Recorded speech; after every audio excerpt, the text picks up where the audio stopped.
Bom, o desenvolvimento do conceito de solos. Então, como o conceito de solos vai evoluindo com o tempo? As pesquisas vão evoluindo, né?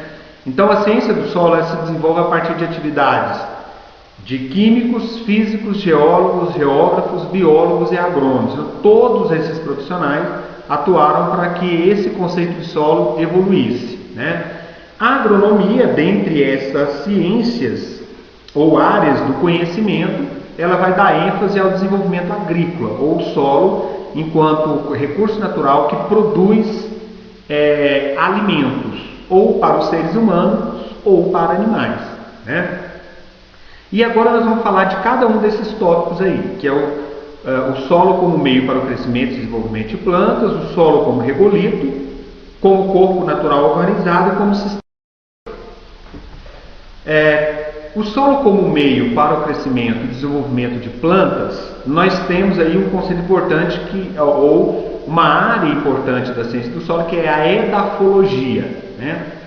Quando a gente fala de edafologia, nós estamos falando do solo enquanto um recurso natural que produz vegetais.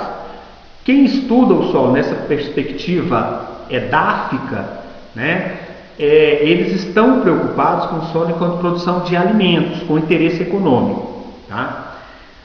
Historicamente, nós temos dados que evidenciam que o solo ele foi utilizado enquanto recurso para a produção de alimentos ou para a agricultura há mais de 6.000 anos atrás, seja na Mesopotâmia ou seja no México. No texto faz referência a isso. Então, a partir do que o homem deixa de ser nômade e passa a se fixar no local, ele tem a necessidade de produzir alimento. Então ele passa a utilizar o solo como recurso para a produção de alimentos. E isso começa mais ou menos 7.000 anos antes de Cristo, né?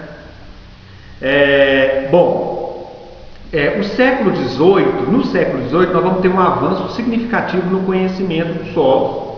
E aí vem a Revolução Industrial, o crescimento das cidades e a necessidade de produção de alimentos no campo.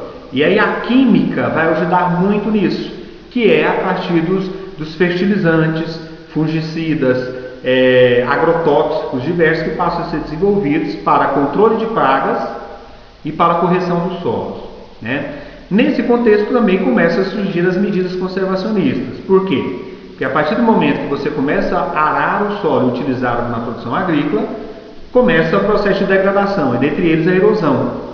Então as medidas conservacionistas são aquelas utilizadas para evitar a erosão e degradação dos solos, né?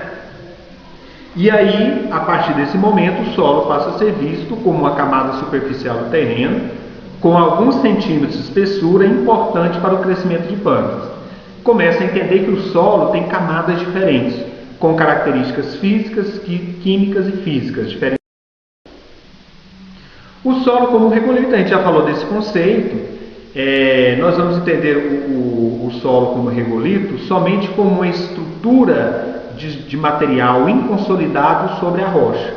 Os geólogos e os engenheiros civis utilizam mais esse conceito, né? Então, para a maioria dos geólogos e engenheiros, solo é sinônimo de regolito, sendo caracterizado de acordo com sua adequação ou não para a mineração, ou para a construção civil, ou como suporte para edificações, né?